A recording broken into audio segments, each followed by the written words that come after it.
Hi folks, Steven here.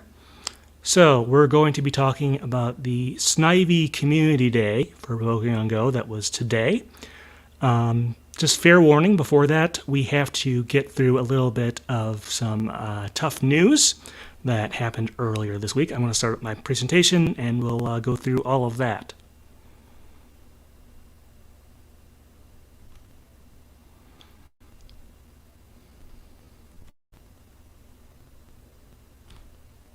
Alright, so like I said, fair warning. Okay, well, a lot of you will remember that back in 2014, I did an interview with a man by the name of Ralph Suckett. His sort of relevance to the Pokemon franchise is that way back in the turn of the century period, he wrote the scores for the main portion of the first three Pokemon movies. The Mewtwo movie, the Lugia movie, and the Entei movie. And so, let's see, I guess on Monday I got a comment from his older sister saying that he had passed away. And indeed, I did try to do a little confirmation before I tweeted that out, but yes, that is what happened. You can see this article here from Variety. This was sort of the first official piece of journalism from a major outlet. For those of you who don't know, Variety is an entertainment publication. I don't know if they do a print version, but they definitely do an online version. And they cover all facets of the entertainment industry, movies, TV, music, and all that stuff. And they did a very, very nice little write-up here you can take a look at on their website. A couple other places have also done little write-ups there. It's been almost a week, so I don't want to say I'm over it. Very much condolences to his family, of course. But I'm definitely going to miss him. Even though I only got to meet with him for, an hour or two, made a big impression, and definitely made an impression on some of the other folks he worked with. Let's take a look here. I did pick up some social media comments. So first off here we have Carol King. Let's see, and this was on the 7th. Ralph actually worked on at least one or more of her songs, I think, as a keyboardist.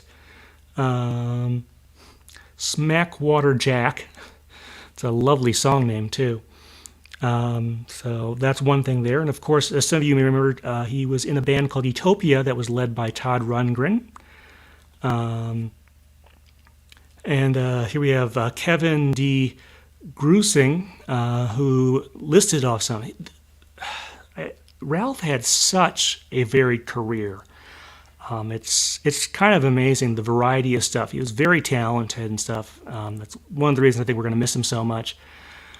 But he also mentions there's obviously the 4Kids stuff, One Hit Wonder, not sure exactly what that is, and iconic soap opera theme. So that's some pretty good variety there. And I have a few more comments, and these are actually non-English folks who are aware of his work. First of all, there was a Spanish Nintendo fan site that put out an article for that, talking about that, and someone shared that article. And here there at the bottom, you can see another one who knows about his work in Utopia. The scores in particular, I would guess those were used through pretty much all of the Western countries. So certainly gave him a wide array of exposure out there, and like I said, I'll definitely miss him. All right, well, time to get to the main portion. This is going to be the Snivy Community Day. So the first thing we usually start off with here is the weather. We're comparing last month to this month. So let's see, Saturday, March 6th, that was the last community day. That was the Fletchling Community Day. Had a high of 45 degrees, normal is 38, low of 20, normal is 21, average wind speed of 1.8 miles per hour. All of these, by the way, are in English units. And all this data is, by the way, from the National Weather Service, which is where I get this. Don't have the weather for today yet because that won't be out till tomorrow. But yesterday's weather was, let's see, high of 54, normal is 55. Low of 48, normal is 34, and then average wind speed yesterday was 10.9 miles per hour. I think it was slower today, although the temperatures were not all that far off. Now, if this had been last weekend, over Easter weekend, and the first couple days of this week, it would have been in the 70s, which is obviously well above normal for this time of year in Wisconsin. So that would have been a little bit different there. But let's see. As far as what was going on there, not much besides this community day that was special that was going on. Like there weren't any alternative collection tasks or anything. There was some stuff for Easter that wrapped up earlier in the week. But that's all well and done by now. But as far as the community, we get, let's see, more Snivy appearing in the wild, snapshot encounters, let's see, ticket for research, and 3 times catch stars. There's pretty much always some sort of bonus, whether it's shorter hatch times and the like and stuff like that. All right, Snivy in the Sunshine ticket. So I'm not sure if this is a literary or musical or some other type of reference. If anyone does know, please tell us. But it's the usual 6-hour time period, and you get all sorts of little bonuses. It does cost 99 cents. There were some other things on sale. I didn't see a specific. Usually there's like a third thing in here that has a small assortment of things related to the community day, but I didn't see that around this time. We have the usual Community Day box for 1280 Pokecoins, and then there's also the free 30 Ultra Balls. That might still be up there if you catch this relatively quickly. So that's what we have there. Alright, well we get to the usual Professor Willow spiel. Excuse me, and you know this always goes in phases, so here we have part of the first thing he does there. Perhaps in response to the abundant sunlight, a congregation of Snivy appears to have formed nearby. Alright, well, first set of tasks is pretty typical for this, for any 3-stage evolution line. So we've got power Pokemon 10 times, catch 15 Snivy, and make 5 nice throws.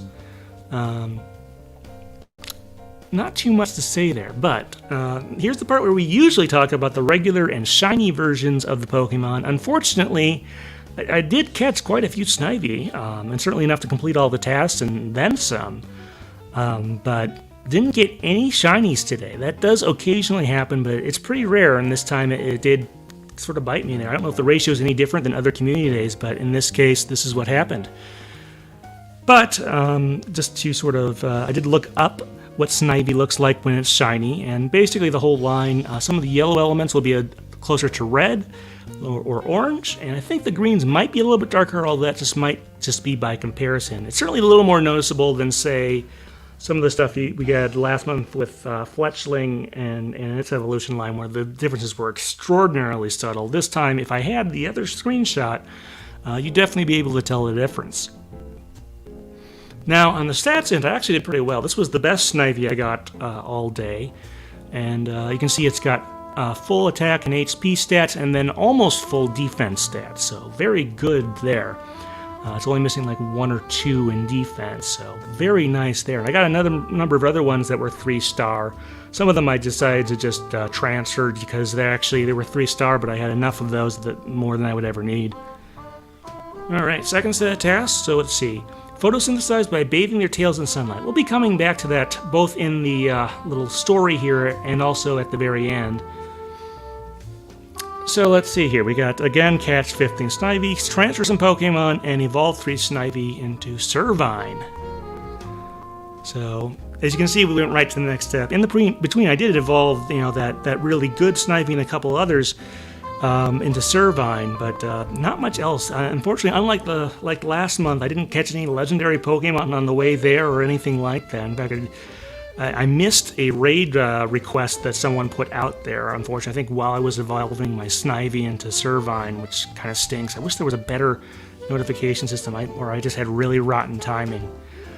But in any case, of course, the last major set of tasks involves evolving all the way to Superior, the Regal Pokemon, and of course more sunlight stuff. You got your great curveball throws, your evolution, and then transferring 10 more Pokemon. So yeah, curveball throws a little hard on this one because it's a short Pokemon that you're encountering a lot. That's Snivy. I think I got a little bit better at doing that. Maybe it wasn't quite as bad as Fletchling last month, but all right. Yep. So obviously I took the really well-statted. Let's see. Snivy, it was a Servine, and now it's going to be Superior. So pretty cool. I also didn't have a Servine or a Superior yet, so kind of nice to be able to finally fully complete that evolution line. You can see it was all new there. Of course, I did have a Victini from before, and you notice that's at the top instead of the end of the region it's from, like it usually is. So that's kind of interesting. And as usual, you get an exclusive attack. In this case, it's the Charge Move Frenzy Plant. Let's see, and then I also have Iron Tail to go with it, so that's pretty nice there. Can't let this go to waste. Now, I'm sure it wasn't super sunny today. There was even a little bit of at least scattered showers through it. I can imagine if it was really gray and rainy for you all day that this speech from Professor Willow was not particularly well received. I have to kind of guess there. Let us know if that was the case, and I guess sorry. Yeah.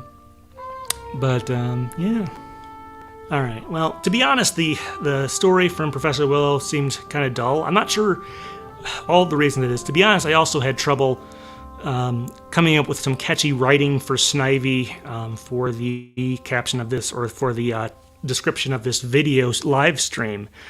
It's not a bad Pokemon. I kind of do like it, but it's certainly not the most interesting or exciting or out there evolution line from that generation even.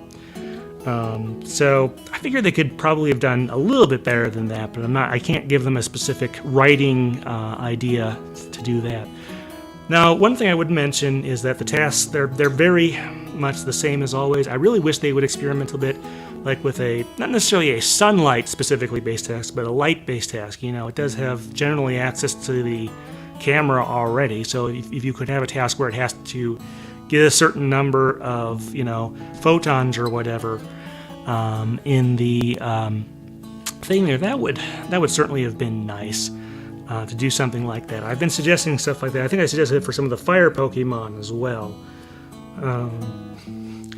But some alternative tasks, some more variety there would definitely be appreciated. I think they can be a little more creative. Like I said, we've got presumably the other Unova starters will have community days in the near future, so see if they can come up with anything there. Obviously, you don't want to throw your phone into water for the Oshawott one if they do that, but even though they're supposedly waterproof, that's not something I would want to test. Let's see, what else we got? And then sort of the curved balls. Those are always sort of the bane there. They can come quite quickly, or they can take forever. This one wasn't so bad. Once I sort of got into the groove, I got those 3 curveball throws, but yeah, it can be really tough. All right, a couple other updates while we're here. So let's get a couple recent episodes on the Pokecasters Network. First of all, PokeScience has Ultra Beast Mode. They put that out. These are all episodes that have been published within the last week or so. Let's see, and then Welcome to the World of Pokemon, episode 37, Vulpix is out. And then Mystery Dungeons and Darkrise, episodes 20 through 22. I guess they all published on the 6th for whatever reason. I don't know if that wraps up an arc, or if they just wanted to catch up there to where they were, or something like that. And then coming on here is, let's see, Pokemon XD Gale of Darkness is coming up. I should be doing a live stream of that probably next weekend, and I'm talking with Ann about what date we want to do for our music discussion. So this is the second Pokemon GameCube game, and it borrows a lot of music from, let's see, Colosseum, but there's also a lot of new stuff, and I am definitely looking forward to some of that there. So look forward to that in the near future. And I guess while we're talking about podcasts, I should also mention that last weekend, on Saturday, I released our Smash Brothers discussion episode where we talked about the music of the first 2 Smash Bros. Games. So that's also worth checking out if you haven't done so already. Okay, well that kind of covers this presentation. If you have any comments about Community Day or any memories of Ralph Suckett, please do feel free to put those in the comments. We always appreciate that. All right, folks, thanks.